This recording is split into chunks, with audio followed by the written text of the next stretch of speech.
everyone, it's Nolan here, and I'm going to run through a few charts of interest today. A few pairs that I am interested in and looking to potentially trade this week. I'm going to start off with Aussie Kiwi. As of December the 16th, we changed trend. We changed, we had a change of sentiment in the market, all the way from this point here, the top of this move, the 28th of September, all the way down to mid-December. Sellers in control of the market, Aussie weaker than the Kiwi dollar. Then we saw a base here, and we've seen the buyers start to gain control. So Aussie dollar stronger than the Kiwi dollar. And I'm very interested where price is at the moment, because this is an area of, as you can see, resistance here, which we broke, and then we're retesting now. Also, if you take that over to the left, you can see that this is an area, depending on how you draw this, of support. Certainly this wick down here, we found support and broke. So this is a very, very interesting area. Obviously, I'd be looking for buying opportunities because of the current daily momentum. So it doesn't mean I'm just going to buy though, but I will be looking for buying opportunities. And just looking at the price, the chart I should say, looking to the left back to November 22, and also all these wicks here, can you see that this is a zone of interest for targets? Okay, because it's an area of resistance here and lots of support. So 1.1, also a big number, or we call it an even handle, is psychological number. So yeah, that would be a good target. Now, depending on your style of trading, depending on your time availability, you could look to place what we call an end of day trade based on the daily time frame, or you might want to start looking for long setups on a smaller time frame, because price is in a decent area now where we could see buyers come in. And of course, we'll see buyers on the smaller time frame come in first. You'll see that change of cycle first on the smaller time frames. Now, end of day traders, who trade daily time frames, you're not going to get a brilliant reward to risk on this. And what I would say is, if you're going to take this trade, I'd be looking for a buy stop above today's high and a stop loss below if price was to close like this. Now, unfortunately, I don't think this reward to risk is going to be fantastic. It's going to be 1 at most, and I don't even know if it's going to be 1, but yeah, I like to come out before the big number. So we'll say 0.95 to 1. So whatever you risk, you're looking to make 0.95 times what you are risking. So not quite a 1-to-1, but it's still a potential opportunity there to make money as an end of day trade. Now, if you are an intraday trader, this is the 4-hour time frame. As you can see, I've drawn in what's called a CTL, counter trend line. You could look for price to potentially close above this trend line to, and I'll say it loosely, confirm that the buyers are taking control of the market. There would be a higher probability, I would say, if price closed above this trend line, nice bullish close, I would say there's a good probability of price then continuing to the upside. What's happening at the moment is, because it's a daily correction, we're seeing this push down, push up, push down. It's basically a small downtrend as we correct against the bigger uptrend on the daily. You can look at it on the hourly as well. It doesn't really make that much difference. If you're a trader that uses moving averages, you might want to wait for these moving averages, or your moving averages, whatever you use, to cross over in a bullish order, then look for a pullback into the averages, and then and then a buy setup. So, you know, for instance, on my chart here, we have the 8 EMA, the 20 EMA, and the 50 EMA. We want the moving averages to be in this order as price breaks the CTL, if it does. At the moment, they're in a reverse order here, which means that we're looking for sells. So we are looking for that move up, the moving averages to be in the correct order, that pull back into the averages, and then potentially looking for a long setup. So it's always the case that an intraday trader will have the better reward to risk trades than an end of day trader, because they are able to get in on a smaller time frame, so they get to see the changes in cycle first. But yeah, there's something for end of day traders. Like I say, there, look for a buy stop above this high, stop below the low, maximum 1-to-1 there. Of course, we might continue and break above 1.1, but you know, I'm just looking at the previous price action there and thinking that this is probably a interesting place to take profit. We can see this spike here, so I think you could probably afford to you know, I said that I like to come out before the big number. You could potentially afford to, you know, have that just above, maybe looking at these wicks here, and get that 1-to-1. So at least, you know, whatever you're risking, whatever your currency is, you know, £100, $100, you are potentially going to make there, you know, 100 back. So yeah, I like the look of that. And you know, I have the luxury, if you like, of being able to intraday trade, so we'll be looking for price to start breaking above this CTL, looking for that pullback and looking for an entry there. Gold is now gold is seasonally bullish, and it's had a big old move actually, but now I'd be a bit wary about buying it, to be honest with you.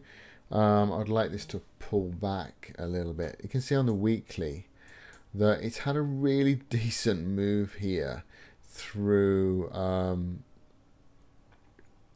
Christmas and in the start of the new year. So the seasonality has really played out. We talked about that in my last video. However, I was looking for price to have a little bit of a pullback for me, so I could get in for a nice entry somewhere around 1840 ideally, but it didn't come back into that zone. It just carried on up, and that seasonality continued to play out. But now coming to this weekly level, and looking at the daily to show you this, we saw a seller candle yesterday. Now, at the very least, I would expect price to pull back into the averages. Whether we're going to have a bigger pullback, I don't know. If you were looking at the weekly, you would say that this does look what we call overextended, and you would expect a deeper correction. If you look at you know, this section of price here in May 21, this big push up, lots of weekly buy candles, and we see that seller candle there, and we see a big push down. Don't know whether it was that big, who knows, but equally we could say, well, we saw a weekly seller candle here, and then look what happened, boom, buyers. So you got to be a little bit careful. Seasonality says we should be looking for buys. Technically, you know, there's some conflicting information there. Here, you know, we had a weekly false break of the level, and you would have thought that potentially we would have pushed down them, but no, it actually went on to make I think this was the all-time high back in March 22. I'm not too sure. No, I think this was the all-time high. I knew we were in the zone. So now what I would say is that for whatever reason, if price was to continue bullish, then I'd be looking at 1960 as a potential target there. But you know, we've got to play this very carefully. Daily, I do believe, you know, we'll pull back into the averages and potentially into this 8 moving average, but then what happens then, we'll have to wait and see. Just looking at the smaller time frame, the hourly, we've started to see the push down, move up, push down. So we've seen that downtrend, which is part of this correction of the daily time frame. It's whether that continues. Now, you've got to be very, very careful. Moving averages are a little bit mixed up there. They're not in an order to buy or sell at the moment, actually. But what I would be looking for further sells is a break below there, and then a potential retest and rejection. So if you were just looking to trade price action, I'd be looking for price to make a new low, make a lower high, and then look for a sell setup here. But like I say, equally, you know, we could see that upside. It's a bit of a funny one, I would say. We've got seasonality, which suggests we should buy. However, we are at a very, very strong weekly level, so people will be looking for sells. So a little bit tricky. So you know, make sure you've got a strategy in place, and make sure you've got the right price action before you enter the market, whether it's a buy or a sell on this one.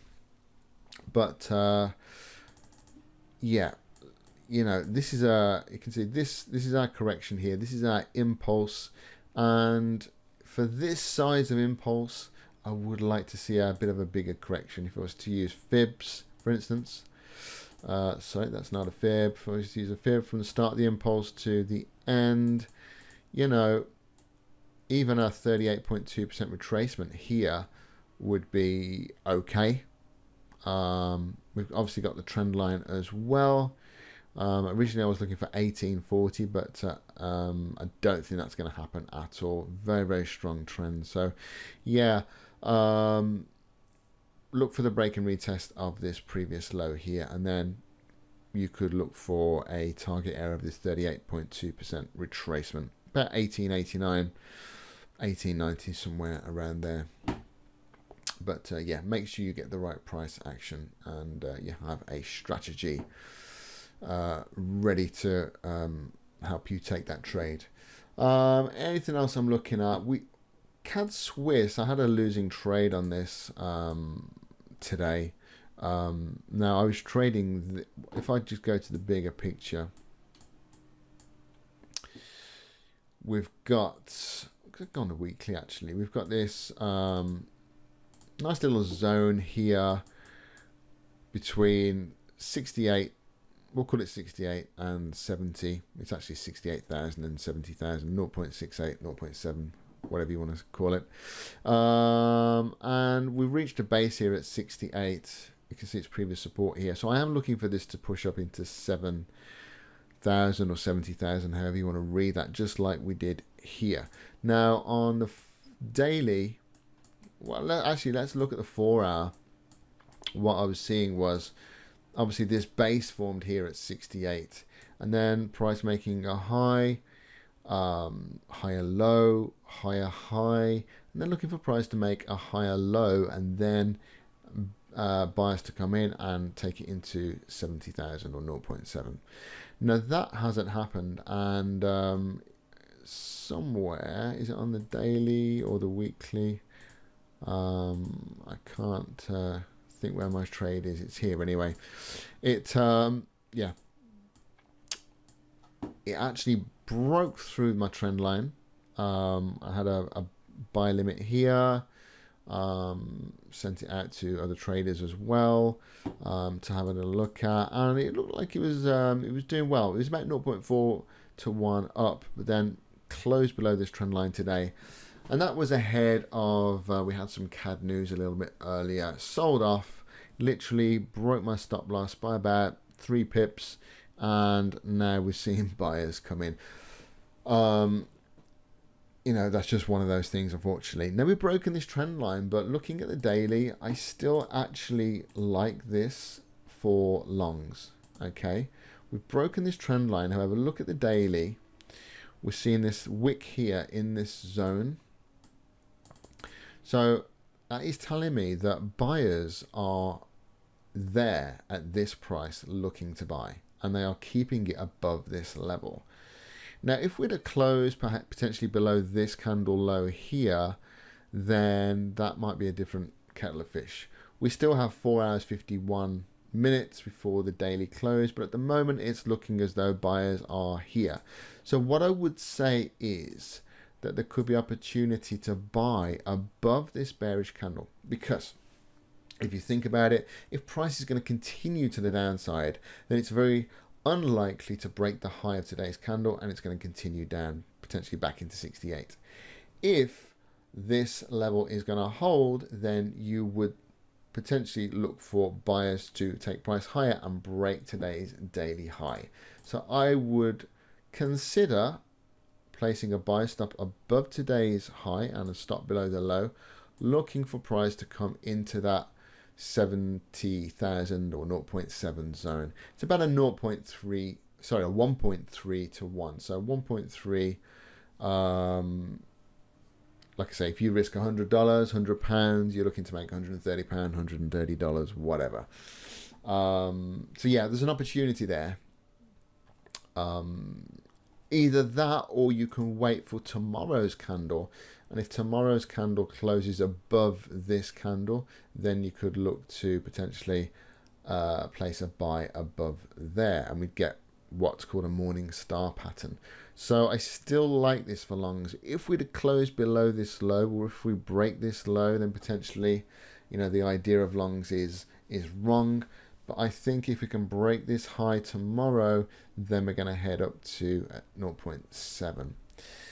Okay, so those are the main charts of interest for me. CAD Swiss, Aussie Kiwi, great zone at the moment, and gold, potentially some further shorts on there. Could be short term though, but yeah, I like it, but be very careful. Get the right price action. You know, look for a new low, look for the correction, and then I'll be looking for something like an evening star pattern, something to suggest that sellers were coming back into the picture. And yeah, 38.2% retracement could be a target for you, or you may even want to target the trend line depending on your rules. But yeah, I'd watch price around that 38.2 if we come and hit it.